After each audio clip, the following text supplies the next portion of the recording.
सबको नमस्कार। मैं सुनीता कुमारी, सहायक आचार्य हिंदी, राजकीय महिला महाविद्यालय झुंझुनू।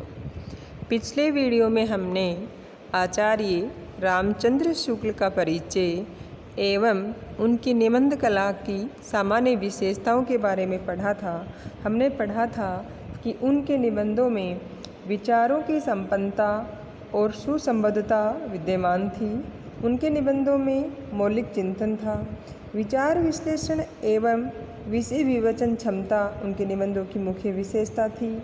भाषा की पूर्ण शक्ति का विकास, प्रकृति प्रेम का चित्रण, हास्य व्यंग्य की प्रधानता का चित्रण, देश प्रेम एवं मानव प्रेम का चित्रण उनके निबंधों की प्रमुख विशेषताएं थी। उनका दृष्टिकोण जो था वह मानवतावादी था। शुक्ल जी तो थे जो एक प्रसिद्ध समालोचक थे, समीक्षक थे, निबंधकार थे और हिंदी साहित्य के इतिहासकार के रूप में जाने जाते हैं। इनका हिंदी निबंध के क्षेत्र में इन्होंने अनेक मानदंड स्थापित किए हैं। आज हम उनके निबंधों की भाषागत विशेषताएं और शैलीगत विशेषताओं के बारे में पढ़ेंगे। शुक्ल जी की निबंधों की शैलियाँ जो थी वो अलग अलग थी। उन्होंने आलोचनात्मक शैली, गवेषणात्मक शैली, भावनात्मक शैली, समाज शैली, हास्य व्यंग्यपूर्ण शैली, संस्कृत बहुला अलंकृत शैली में अपने निबंध लिखे हैं। अब हम सबसे पहले उनकी भाषा संबंधी विशेषताएं पढ़ेंगे। आचार्य रामचंद्र शुक्ल जो थे हिंदी के सर्वश्रेष्ठ निबंधकार माने जाते हैं। उन्होंने अपने निबंध चिंतामणि भाग 1 और चिंतामणि भाग 2 में संकलित किए। उनके निबंध जो थे भाव और मनोविकार संबंधी थे। कुछ निबंध जो थे सैद्धांतिक और व्यावहारिक समीक्षा संबंधी थे। उनके निबंध हिंदी साहित्य में निबंध कला के आदर्श माने गए हैं। विशेष रूप से विचारात्मक निबंध कैसे होने चाहिए, इसका आदर्श परिचय चिंतामणि के निबंधों से प्राप्त होता है। चिंतामणि में संकलित निबंध जैसे 2 प्रकार के बताए हैं, मनोविकार निबंध और समीक्षात्मक निबंध। दोनों प्रकार के निबंधों की भाषा शैली अलग अलग है। मनोविकार संबंधी निबंधों की भाषा शैली अलग है और समीक्षात्मक निबंधों की भाषा शैली अलग है। मनोविकार संबंधी जो निबंध हैं उनकी भाषा अपेक्षाकृत सरल है, व्यवहारिक है और बोलचाल के शब्दों से युक्त है, जिसमें स्थान स्थान पर मुहावरों का प्रयोग किया गया है। जबकि समीक्षात्मक निबंधों की भाषा गंभीर, संस्कृतनिष्ठ और पारिभाषिक शब्दों से युक्त है। भाषा और शैली की दृष्टि से उनके निबंध बहुत ही उच्च कोटि के हैं। विचारों के विवेचन, विषय निरूपण और सिद्धांत प्रतिपादन में उनकी भाषा शैली अत्यंत सक्षम और सशक्त है। उनके निबंधों की भाषा शैली संबंधी प्रमुख विशेषताओं का निरूपण निम्नवत किया जा सकता है। अब हम सबसे पहले शुक्ल जी की भाषा संबंधी विशेषताओं का अध्ययन करेंगे। शुक्ल जी की भाषा विशुद्ध साहित्यिक परिनिष्ठित हिंदी है, जिसमें संस्कृत के तत्सम शब्दों की प्रमुखता है। यानी कि उन्होंने अपने निबंध जो हैं वो साहित्यिक परिनिष्ठित हिंदी में लिखे हैं, जिसमें संस्कृत शब्दों का अधिक प्रयोग हुआ है। उनका भाषा विषयक दृष्टिकोण बहुत ज़्यादा उदार था। उन्होंने संस्कृत शब्दों के साथ साथ अरबी, फारसी और अंग्रेजी के प्रचलित शब्दों का प्रयोग भी अपनी भाषा में किया है। उदाहरण देख सकते हैं हम, शौकीन, बदतमीजी, मतलब, बेवकूफ़ी, इमेज, रोमांटिसिज्म आदि। फिर उनके निबंधों की अगली विशेषता है शुक्ल जी का वाक्य विन्यास पूर्णतः व्याकरण सम्मत और सुगठित है। उसमें हिंदी की मूल प्रवृत्ति का ध्यान रखा गया है। अंग्रेजी ढंग की वाक्य रचना से उनकी भाषा मुक्त है। यानी कि अंग्रेजी ढंग की वाक्य रचना नहीं है उनके निबंधों में। उन्होंने अपने निबंधों में उपमा, रूपक, उत्प्रेक्षा आदि अलंकारों का प्रयोग भी किया है, किंतु ये अलंकार उन्होंने चमत्कार प्रदर्शन के लिए नए प्रयुक्त करके अपने विषय को ज़्यादा प्रभावशाली बनाने के लिए प्रयुक्त किए हैं।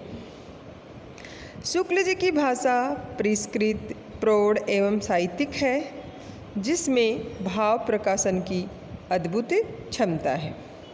उनके निबंधों की भाषा में सबसे बड़ी विशेषता यह है कि उसमें कहीं भी बोझिलपन, उलझन और अस्पष्टता नहीं है। वह व्याकरण सम्मत है, अशुद्धियों से मुक्त है और विराम चिन्हों का प्रयोग उनकी भाषा में सजगता से किया गया है। शुक्ल जी की भाषा में सामासिक पदों का सहज विधान किया गया है, जैसे शक्ति, सौंदर्य, समन्वित, कर्म, भावना, प्रस्तुत, वस्तु, व्यापार, योजना।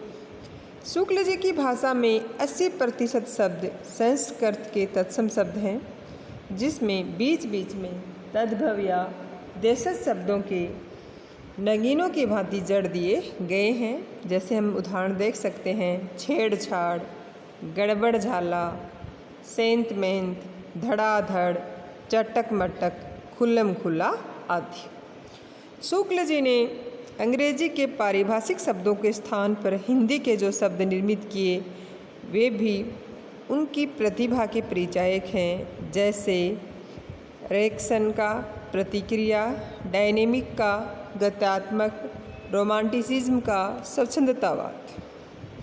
शुक्ल जी ने लाक्षणिक भाषा का प्रयोग भी अपने निबंधों में किया है। इस प्रकार शुक्ल जी की भाषा संबंधी विशेषताएं हम पढ़ चुके हैं। अब हम उनकी शैली संबंधी विशेषताएं पढ़ेंगे। जैसे मैं पहले भी बता चुकी हूँ कि उन्होंने आलोचनात्मक शैली, गवेषणात्मक शैली, भावनात्मक शैली, समास शैली, संस्कृत बहुला अलंकृत शैली, हास्य व्यंग्यपूर्ण शैली में अपने निबंध लिखे हैं। अब हम सबसे पहले आलोचनात्मक शैली को पढ़ रहे हैं। आलोचनात्मक शैली में इस शैली का प्रयोग उन्होंने शास्त्रीय समीक्षा संबंधी निबंधों में किया है। जो निबंध शास्त्रीय समीक्षा से संबंधित थे वो उन्होंने आलोचनात्मक शैली में लिखे हैं। ये चिंतन प्रधान शैली है, जिसमें तर्क और विश्लेषण की प्रधानता है।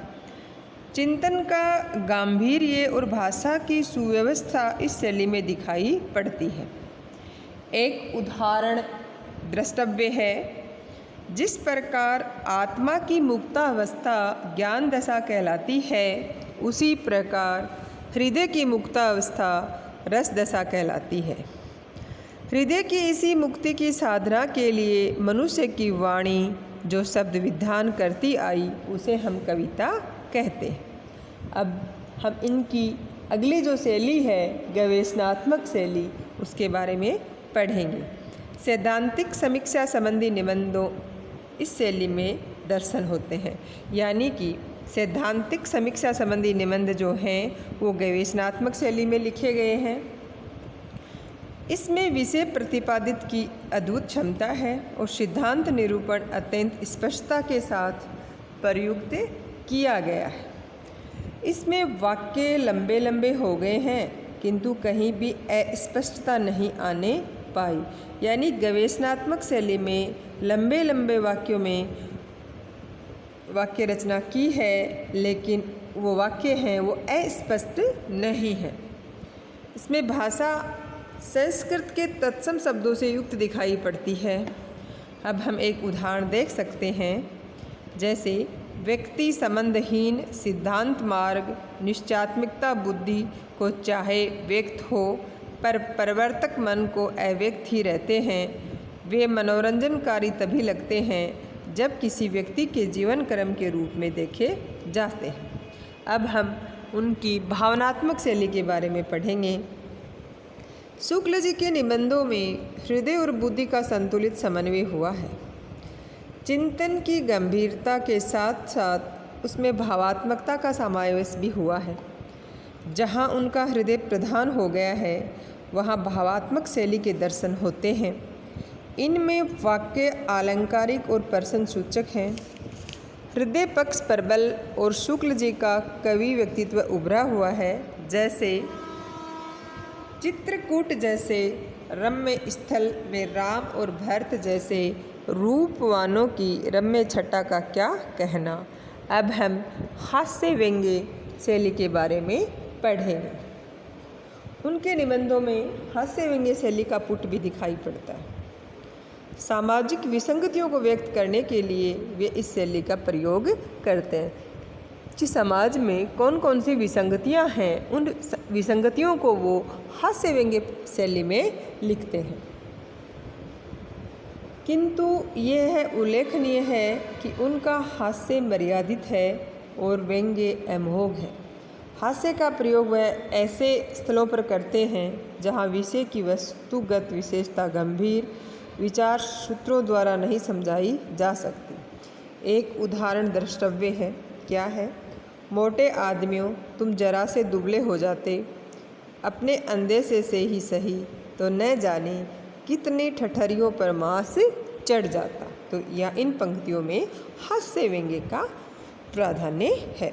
अब हम उनकी समाज शैली के बारे में पढ़ेंगे।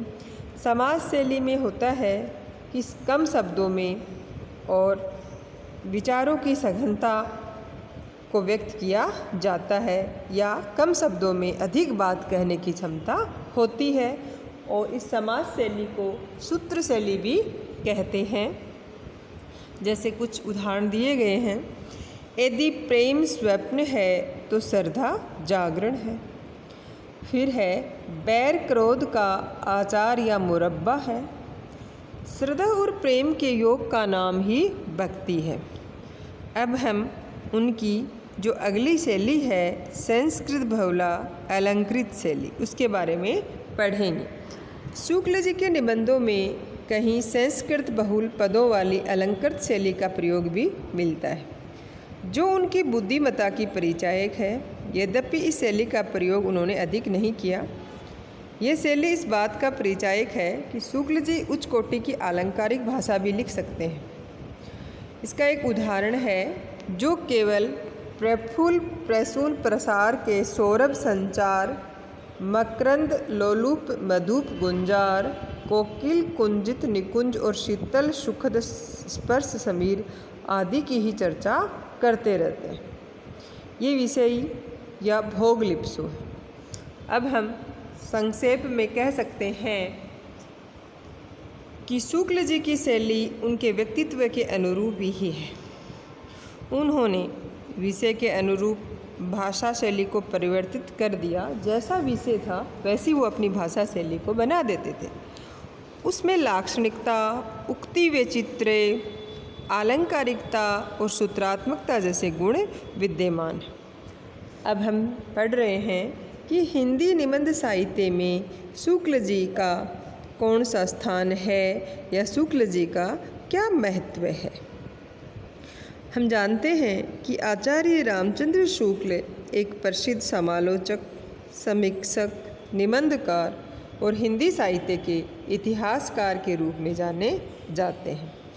हिंदी निबंध के क्षेत्र में उन्होंने मानदंड स्थापित किए हैं।